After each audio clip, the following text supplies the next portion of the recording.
porque você está aqui e está debaixo da proteção do Senhor e ainda veio receber a bênção e a graça de Deus sobre sua vida. Aleluia. Então, é motivo de ficar feliz. Então, olhe para quem está perto de você e diga assim, que bom te encontrar aqui na casa do Senhor. É muito bom estar na casa do Senhor e ainda por cima em comunhão com os irmãos. Glória a Jesus. Bem, nós vamos dar continuidade ao estudo da palavra de Deus e nós paramos num versículo bíblico quando estávamos falando sobre o nome de Elias. Você lembra disso? E aí nós paramos no versículo bíblico de 1 Reis, vamos relembrar, capítulo 18. Abra sua Bíblia. Em 1 Reis 18, e o versículo é o versículo de número 36.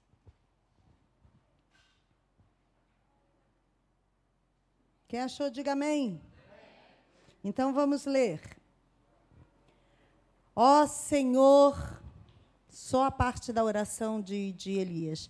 Ó Senhor, Deus de Abraão, de Isaque e de Israel, manifeste-se hoje que tu és Deus em Israel e que eu sou teu servo, e conforme a tua palavra fiz todas essas coisas. Nós aprendemos nesse versículo 3 fatos cruciais que estão no contexto do livro de Reis. E agora coloque essa transparência, por favor. Primeiro fato, uma teologia correta sobre a divindade. Você vê que na oração, Elias fala, tu és Deus. Baal é que estava em evidência naquele momento. Baal existia na mente do povo, mas Baal não era o Deus verdadeiro. E Elias, diante daquela manifestação em relação a Baal, que a gente está aqui no capítulo 18, onde Elias se depara com os profetas de Baal, ele chama o Senhor e diz, tu és Deus. Irmão, só existe um Deus e esse Deus é o nosso Deus. Aleluia! Se a teologia do povo estava errada, então a fé, a crença do povo também estava errada. Se uma teologia está errada, a fé está deformada. Se a gente não sabe reconhecer o nosso Deus, nós estamos com problemas. E Elias, naquele momento, ele tenta corrigir esse distúrbio, esse caminho errado da fé do povo de Israel. Segundo, aliás, né, hoje em dia a gente também tem uma fezinha assim, um tanto quanto distorcida, né? Igual o pastor fala, nosso Deus, ele trabalha no fast food, mais rápido que você possa conhecer, que você pede e o Senhor tem que responder na hora, né? Do seu jeito, porque se não vier com ketchup, você reclama e diz, faltou o ketchup. Não é verdade? Uma outra coisa, o segundo ponto que essa oração nos mostra, uma correta antropologia. Eu sou teu servo. O que é antropologia? Eu coloquei aí. Antropologia é uma área de estudo das ciências humanas que pretende investigar as origens e as características do ser humano da maneira mais ampla possível. Então, ele vai estudar o ser humano em toda a sua amplitude. E quando a gente está falando de oração, quando ele diz, eu sou o teu servo, ele está aí se colocando na posição certa. Porque quando a gente não sabe se colocar na posição certa em relação a Deus, a nossa teologia está errada e a antropologia também. Porque nós precisamos entender que Deus não é nosso coleguinha. Deus não é nosso amiguinho. Ah, Deus, você sabe, né? Você é uma vírgula. Deus é Senhor todo-poderoso, majestoso, soberano. Diante dele todos se curvam. Vai falar vocêzinho? Nós precisamos saber qual é a nossa posição diante de Deus. Pergunta para o seu irmão, qual é a sua posição diante de Deus? Espera ele responder agora.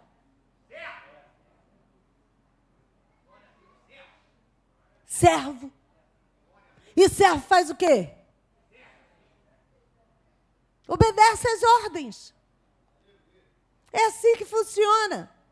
E nós não podemos dar ordem ao Senhor. Nós é que recebemos ordem. Não é? Você tem um chefe lá no seu trabalho, né? Todo mundo tem um chefe. O chefe tem um chefe, outro chefe tem um chefe, e o chefe vai ser... E aí, quando seu chefe te dá uma ordem, é para você cumprir. Você pode até conversar com ele, se você for o especialista da situação, mostrar para ele que pode ser feito de uma forma diferente, mas se ele disser, faça, é que a responsabilidade é dele. Ele vai responder. E você precisa obedecer. E isso num relacionamento de trabalho. Agora, no relacionamento de senhor e servo, nós precisamos nos submeter, irmãos. Sabe por quê? Quando não sabemos onde é o nosso lugar, o nosso culto se perverte. Distorce. O nosso culto, ele não fica sendo um culto puro, porque ele está totalmente desvinculado da relação correta entre Deus e homem. As religiões, elas tentam divinizar os homens, quer dizer, tornar os homens divinos. E também tornar os deuses humanos. Tem um processo, o slide 58, tem um processo chamado canonização. O processo de canonização, o primeiro passo dele é chamar a pessoa, é escolher a pessoa para ser servo de Deus. Aí você entenda que esse servo de Deus não é o servo que nós acabamos de falar aqui. É uma pessoa que entra num processo de canonização. A gente vai ver mais lá na frente.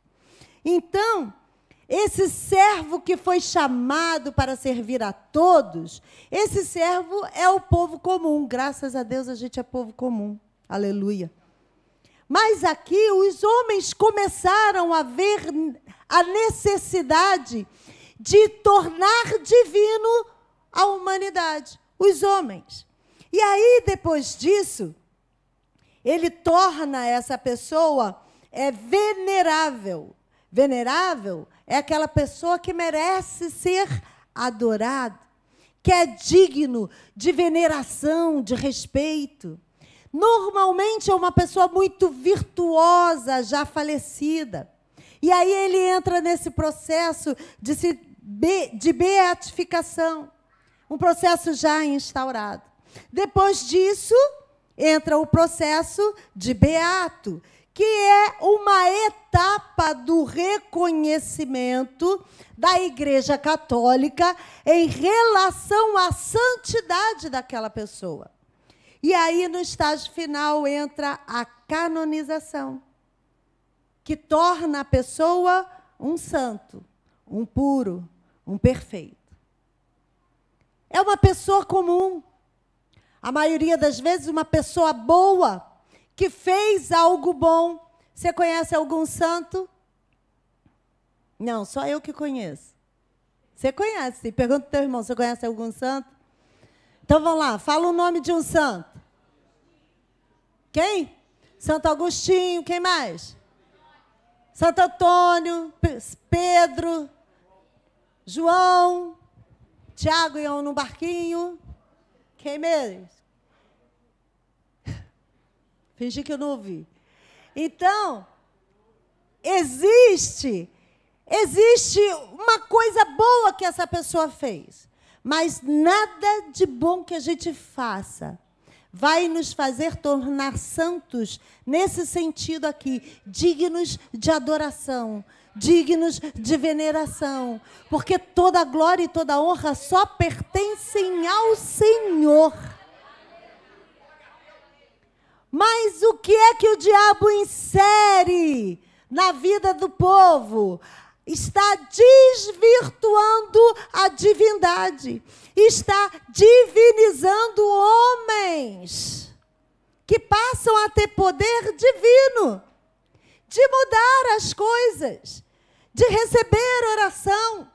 E aí, irmãos, eles fazem isso de modo tão bonito, às vezes, que você já deve ter ouvido muitas histórias dos deuses gregos. Coloca aí os 59. Quem nunca viu Aquaman? Maneirão. São 13 deuses gregos. O primeiro de todos, Zeus. Todo mundo sabe do Zeus.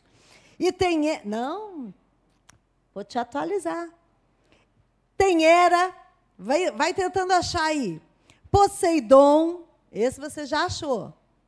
Atena, Ares, Deméter, Apolo, Ártemis, Hefesto, Afrodite, Hermes e Dionísio. Todos esses deuses viviam no Olimpo, o mais alto monte da Grécia. E ficava no topo desse monte, acima das nuvens. Inclusive, as nuvens eram o portão de entrada do Olimpo. E aí surge um que teria condições de derrotar Zeus, que é Tifão. A gente pensa que é o Hades, né? O Hades vai desenvolver depois lá nos filmes. Mas Tifão é uma besta horripilante, nascida para acabar com Zeus e com o Olimpo. Ele é filho de Gaia e de Tártaro. E ele fica enclausurado nas profundidades. Para quê? Para que não suba a fim de destruir Zeus. Slide 60. Os 3 deuses gregos mais fortes. Então, aí, Zeus, Hades e Poseidon.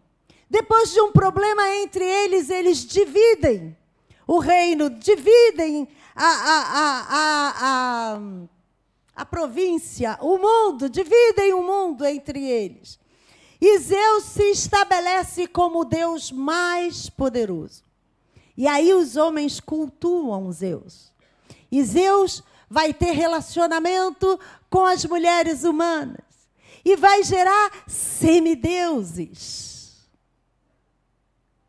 E a gente vai entrando nessas historinhas legais, maneiras. Um filme de ação com boa imagem, com uma boa trilha sonora, muitos efeitos especiais de alta tecnologia. E a gente vai compartilhando de tudo isso, porque eles estão tentando tirar nossos olhares de um único Deus Todo-Poderoso e fazendo nossas crianças acreditarem que existem muitos deuses e que, quem sabe, ele pode ser um Deus. A armadilha de Satanás de muito tempo. Desviar a nossa atenção do Deus único e verdadeiro. Uma das teorias espírita diz que Jesus é um homem divinizado e não um Deus humanizado. Aí eu vou ler para você a teoria para você entender. Talvez ela explique melhor do que eu em minhas palavras. As nossas reencarnações são para nos divinizarmos, tornando-nos, pois, cada vez mais semelhantes a Deus. Quer dizer, cada vez que você reencarna, você fica mais perfeito e se torna mais semelhante a Deus em perfeição. E Jesus e todos nós somos deuses, mas relativos. Deus absoluto, só o Pai. Deus, por ser imutável, não evolui, e menos ainda regride. E se ele se humilhasse, ele regrediria e poderia até estar sujeito ao pecado. Jesus, pois, é um homem que se divinizou, aperfeiçoando-se, e, portanto, é nosso modelo para a nossa busca evolutiva e a nossa consequente divinização. À proporção que nós vamos nos tornando realmente semelhantes a Ele, a Deus, pelo nosso aperfeiçoamento. Que coisa linda, mas totalmente errado. Jesus é Deus que se tornou homem para sofrer o que nós sofremos, para poder dizer para nós: eu venci o mundo, você também pode vencer. Eu venci o diabo, como homem você também pode vencer. Então o mundo vai colocando coisas bonitas que vão nos envolvendo e vão tirando a nossa atenção de Deus. Nos dias de Elias, Baal era o Deus da natureza, o Deus da fertilidade. E nesses rituais que se fazia a Baal, a promiscuidade, a prostituição estavam presentes. A teologia estava errada. A antropologia também. A visão de Deus estava errada. A visão do homem no relacionamento com Deus também estava errada. E aí, nada poderia dar certo. Os sacerdotes de Baal eram os assassinos oficiais de criancinhas. Hoje Baal voltou a reinar, irmão. Hoje Baal está reinando. Olha para o teu irmão e diz assim: fica alerta, hoje Baal está reinando. Você que tem filhos, fique alerta. Hoje Baal está reinando. Ele está colocando todas as suas artimanhas em prática, colocando deuses na nossa vida que vão desviar a nossa atenção do Deus único e verdadeiro. Criancinhas estão sendo mortas. Eu vi um vídeo de uma jovem americana, eu fiquei pasma com aquilo. E ela disse em inglês que ela amava matar bebês, que ela já tinha feito muitos abortos e faria ainda muitos mais. Hoje, as drogas estão sendo liberadas. É comum, é bonito, é terapêutico. Mas isso para justificar a destruição. A droga destrói ou não destrói, meninos? Pode falar mesmo, eu sei que vocês têm experiência nisso. A vida de vocês é exemplo para a gente. Para a gente aprender. Para a gente aprender a conduzir nossos filhos, nossas crianças. E nós, irmãos, temos que estar ligados nisso. Porque se você não falar sobre isso em casa, alguém vai falar sobre isso com seus filhos. E é isso que Satanás quer, desviar a nossa atenção. Baal está reinando hoje. Aliás, esse é o intento dele, destruir a família. Voltando ao versículo de oração de Elias, versículo 36. Ele diz, coloca para mim, versículo 36, para o povo acompanhar. Pode deixar isso atrás. Que eu sou teu servo, e que conforme a tua palavra fiz essas coisas. É a palavra, é a bibliografia certa, a palavra. Irmãos, porque se você está lendo o livro que insere essa teoria espírita tão bonita, tão bem escrita, no meio do livro você diz aleluia. Mas a palavra de Deus, ela nos fala o que precisamos ouvir. Ela confirma o que nós tivermos dúvida. Esse precisa ser o nosso manual. Para isso, você precisa ler a palavra. Está com a leitura em dia? A programação, você está em dia? Irmão, se você atrasa a leitura da Bíblia no dia, corre e bota em dia em outro momento. Pega o livro de Salmos e coloca lá no YouTube alguém lendo para você enquanto você faz faxina em casa. Mas esteja sempre dedicado à leitura da palavra. É ela que nos dá firmeza para não pecarmos contra Deus. Diz: a tua palavra escondi para não pecar. A palavra vai nos dar a firmeza. E existem milhares de cultos que usam a palavra de Deus, usam a Bíblia como a palavra de Deus. Mas não é a palavra de Deus, eles distorcem e usam a Bíblia para justificar as suas atitudes.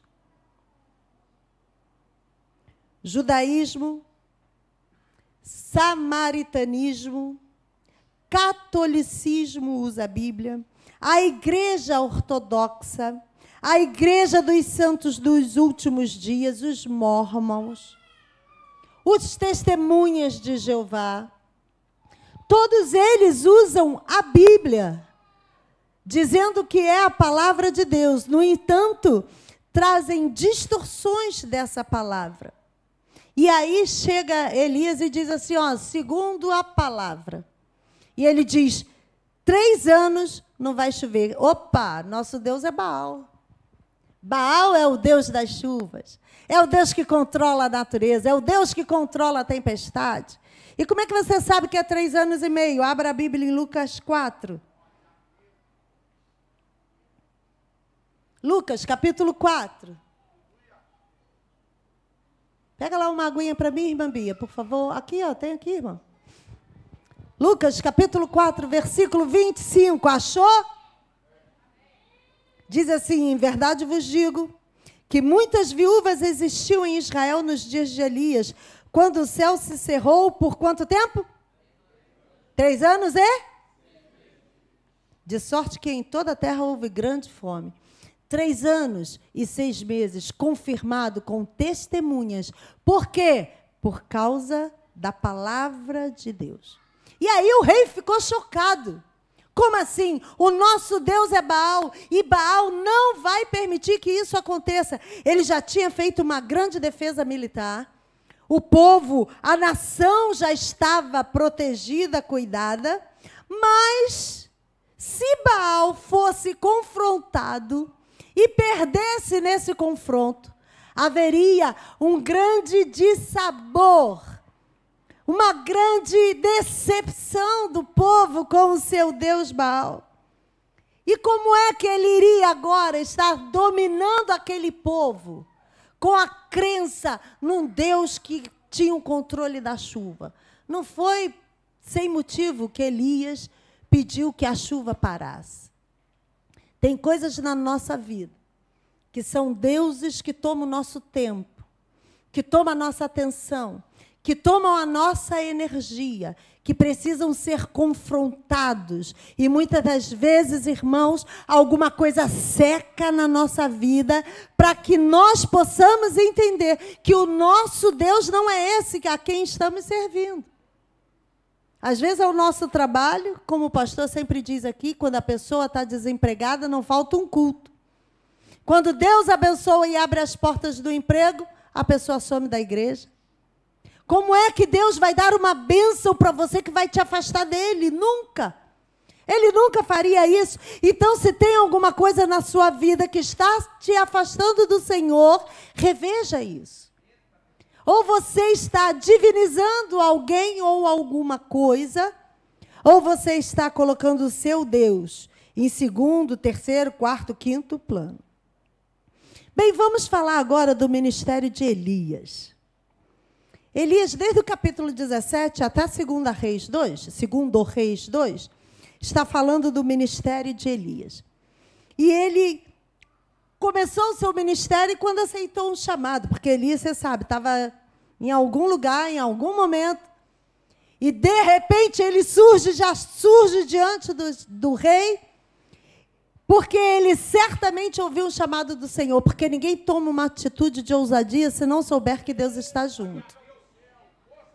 E Elias se levanta e diz, Deus me chamou e eu trago aqui a palavra do Senhor. Então, olha só, com toda essa ousadia, a gente vê o quê? Intimidade de Elias com o Senhor Deus. Até então, não se ouve falar de um milagre que Elias tenha feito, mas intimidade Elias tinha. Não se ouve falar de Elias juntando uma grande multidão para pregar, mas intimidade ele tinha, porque o Senhor tiraria Elias de um lugar onde ninguém sabia onde ele estava e o coloca logo diante do rei. Coloca logo diante de uma posição de projeção. E ele vai mudar o ministério profético a partir de então. Preste atenção. Não deseje apenas realizar milagres. Milagres são bons e precisam acontecer. Deseje primeiramente comunhão com Deus. Intimidade com Deus. Porque na hora certa, Deus vai precisar de alguém íntimo dele e vai te buscar lá dos confins da terra e vai te colocar no lugar de posição para você poder ser boca de Deus. Aleluia. Olha para o seu irmão e diga assim: intimidade é melhor. E o primeiro versículo do capítulo 17, onde Elias é apresentado, que nós já lemos esse versículo, diz: então Elias, o tisbita, dos moradores da onde? Gileade, diga, Gileade. Onde é que fica isso? Eu só sei Gileade por causa do hino. Bálsamo de Gileade, né? Como é que é o hino? Fala, gente.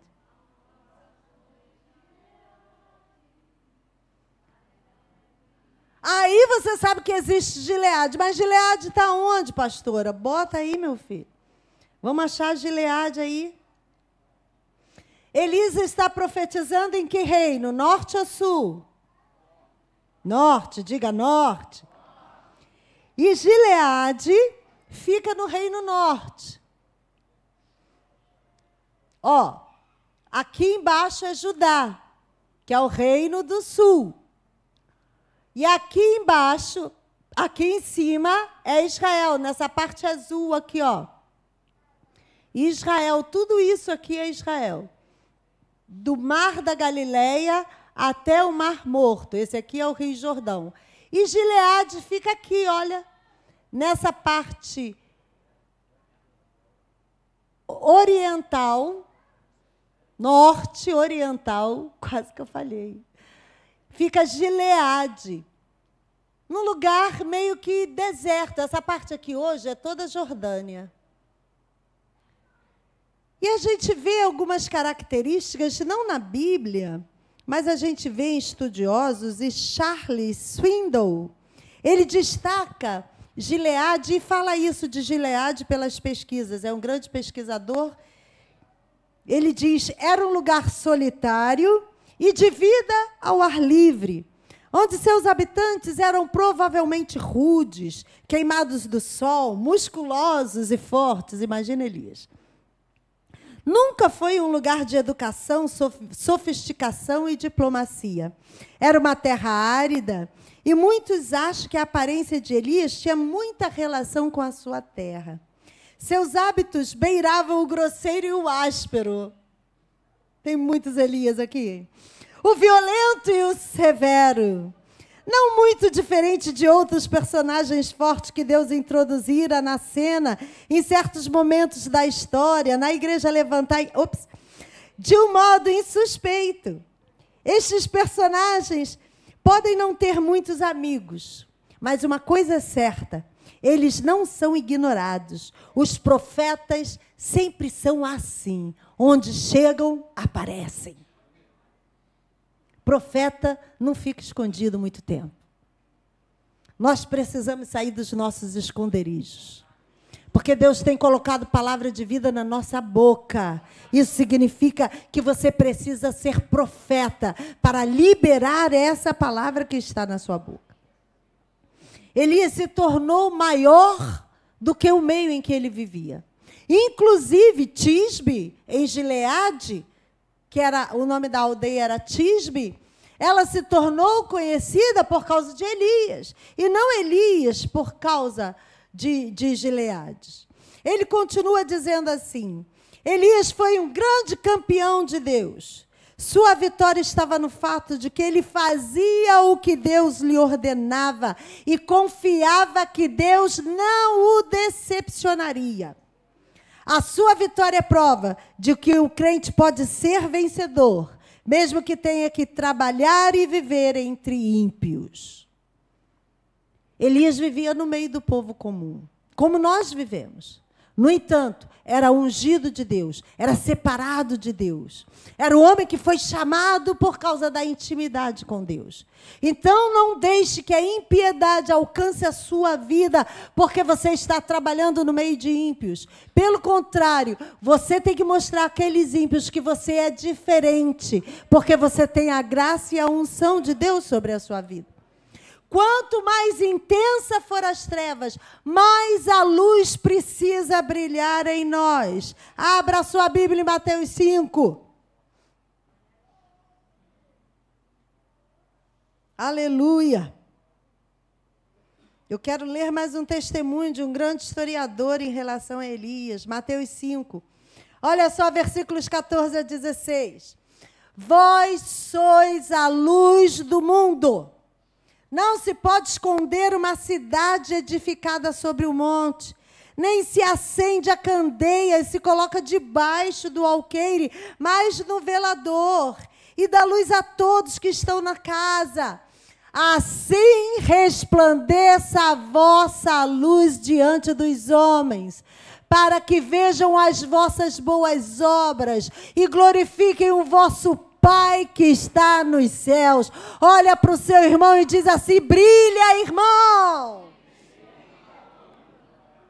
Como é que se brilha, irmão? É sendo diferente no meio das trevas. É deixando Jesus aparecer em você. Aleluia, glória a Jesus.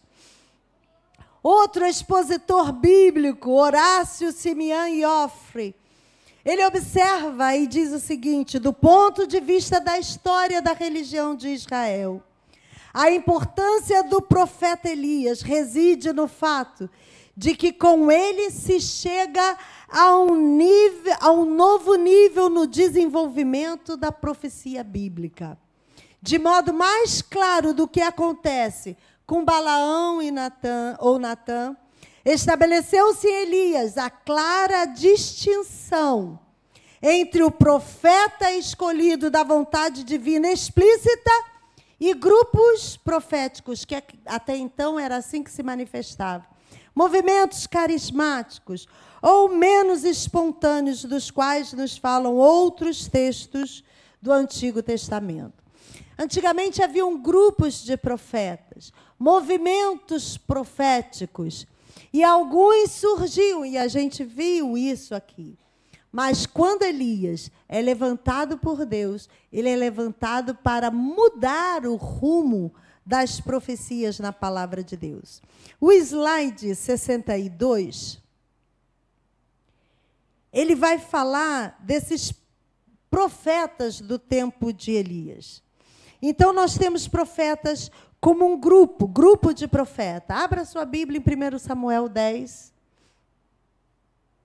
Não vai dar para você abrir a Bíblia, mas se você quiser depois fotografar, eu quero deixar pelo menos esses textos lidos, e a gente tem pouco tempo hoje. Então, em 1 Samuel 10, o versículo 5, e os versículos de 10 a 13, vai falar desses grupos de profeta, quando estava se falando sobre Saul.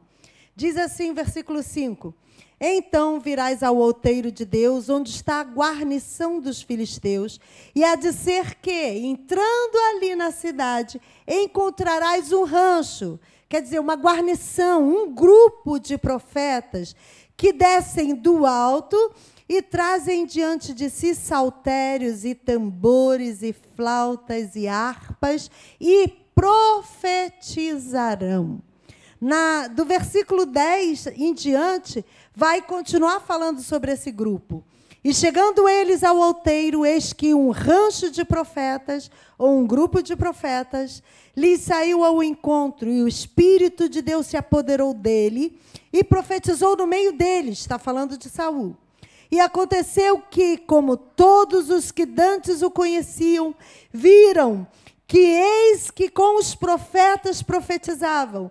Então disse o povo: com qual ao seu companheiro? Quem é o que sucedeu? O que é que sucedeu ao filho de Quis? Está também Saul entre os profetas? Então um homem dali respondeu e disse: pois quem é o pai deles? Pelo que se tornou um provérbio: está também Saul entre os profetas? E acabando de profetizar, veio ao alto. Então ali tinha um grupo de profetas, e quando Saul chegou, o Espírito de Deus que estava naqueles profetas também tomou Saul, e Saul começou a profetizar. Outra forma de manifestação da profecia está ligado a um lugar de culto. Um lugar de culto, um lugar alto, um lugar de sacrifício, que o texto que nós lemos fala sobre ele. Também está ligado a um santuário. E a gente tem um texto aí em Gibeá, onde Deus chama para ir adorar e profetizar. E tem um em Shiló, ou Siló, como se lê em algumas versões. Vamos abrir esse em Siló, 1 Samuel 3. Quando vai falar de Samuel, o menino Samuel. 19 a 21. 1 Samuel 3, 19 a 21. E crescia Samuel, e o Senhor era com ele, e nenhuma de todas as suas palavras deixou cair em terra. E todo Israel, desde Dan até Berseba, conheceu que Samuel estava confirmado por profeta do Senhor. E continuou o Senhor a aparecer em Siló, porquanto o Senhor se manifestava a Samuel em Siló, pela palavra do Senhor. O templo, o tabernáculo estava em Siló. E o Senhor se manifestava naquele lugar. E os profetas eram usados porque estavam naquele lugar. Uma outra forma da manifestação profética era por causa do êxtase profético. Vocês viram no texto que nós lemos sobre Saul, que estavam os profetas naquele êxtase, tomados pelo Espírito de Deus. E aí Saul chega e ele também é tomado pelo Espírito de Deus para profetizar. Algumas vezes a manifestação da profecia era por causa da música. E a gente lê no 2 Reis, capítulo 3, versículos 15, a primeira parte do 16. Ora, pois, trazei-me um tangedor. Tangedor era um músico. E sucedeu que, tangendo o tangedor, veio sobre ele a mão do Senhor e disse: assim diz o Senhor. E começou a profetizar. Lembra que nós falamos sobre o poder da música? A música santa também tem poder, irmãos. Você vê que o louvor, quando está sendo ministrado, a gente é tomado pelo poder de Deus. E muitas das vezes a gente recebe ali revelações de Deus. A gente é impulsionado pelo Espírito Santo para sair, para interceder por alguém, para levar uma palavra de vida para alguém. E a gente faz o quê? Eu não, né, Deisiane? Eu não, eu vou ficar aqui quietinha, vou sair nada. Irmãos, deixa o Espírito Santo te tomar e te fazer profeta. Glória a Deus. Também pela dança. Olha aí, 1 Reis, capítulo 18, versículos 26 a 29, mas vou parar no 26. Diz: e tomaram o bezerro que lhes dera, e o prepararam, e invocaram o nome de Baal. Desde a manhã até o meio-dia, dizendo: ah, Baal, responde-nos. Porém, nem havia voz, nem quem respondesse. E saltavam sobre o altar que se tinha feito. Na tradução transformadora diz: e dançavam em volta do altar que tinham feito. A dança enebria, envolve, conduz. Por isso que a gente só dança na presença do Senhor. Porque a dança do Senhor nos leva ao altar.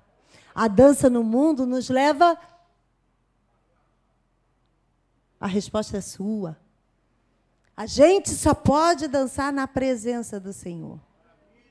Aos profetas cabiam as interrogações sobre o futuro.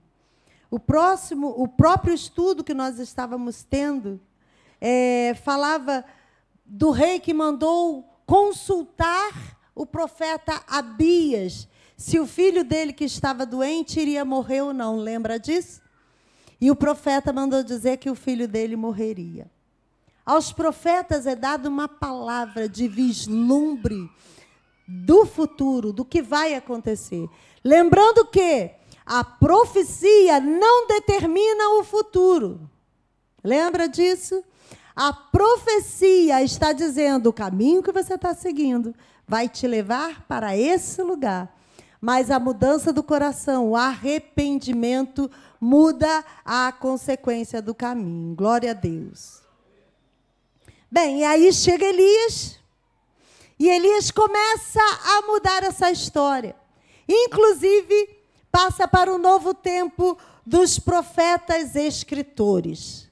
Ele passa a escrever as profecias que Deus estava lhe dando. E aí muda todo o perfil do profetismo na história do povo de Deus. Irmãos, eu quero convidar você a pedir ao Senhor para te fazer um profeta, para o Espírito Santo para te tomar em profecia. Porque a profecia mudou a história. Nós precisamos ser profetas para mudar a história desse mundo. Nós precisamos profetizar juízo. Nós precisamos profetizar salvação. Nós precisamos profetizar arrependimento. Nós precisamos profetizar a vitória do reino dos céus em relação ao reino das trevas. Nós precisamos nos levantar com ousadia diante do mundo. Por quê? Porque a gente é bom? Porque a gente é forte? Não. Porque o nosso Deus é bom, porque o nosso Deus é forte, porque o nosso Deus é quem conduz a nossa vida. E a gente diz: Deus é aquele que efetua o querer. Deus controla todas as coisas.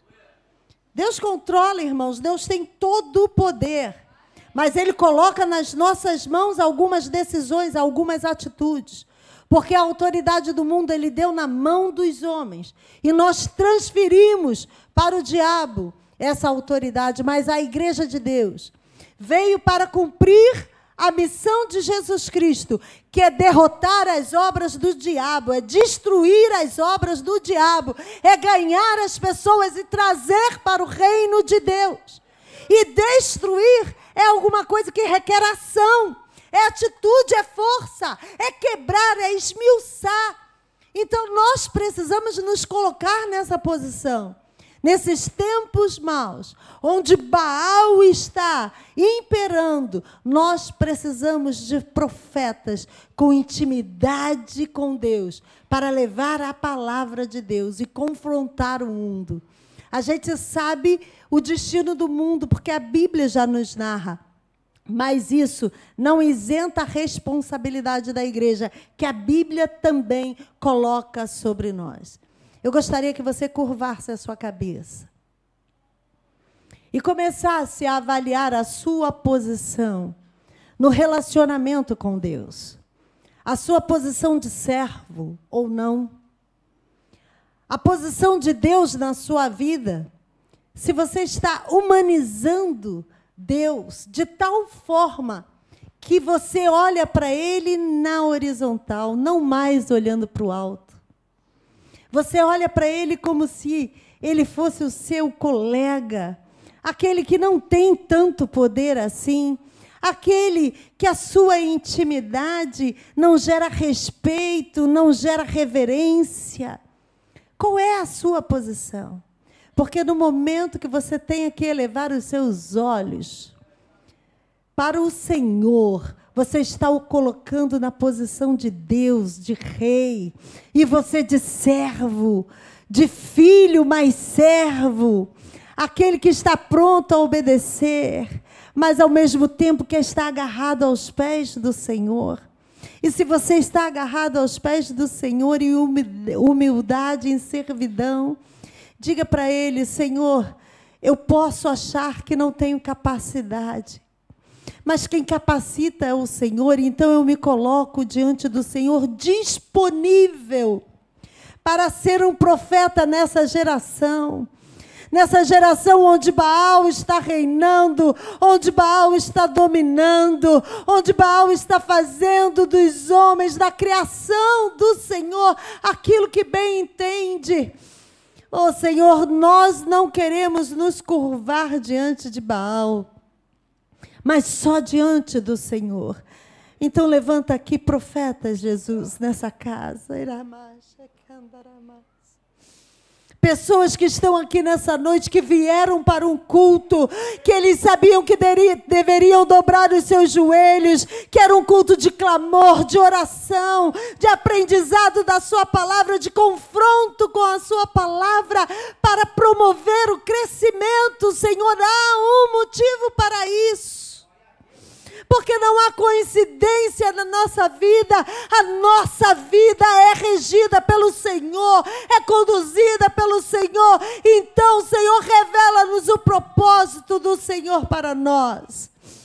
E se o Senhor precisa de profetas, Senhor, nós nos colocamos diante do Senhor e falamos como Isaías: eis-nos aqui, Senhor. Toma-nos como fez com Elias, tira-nos do nada.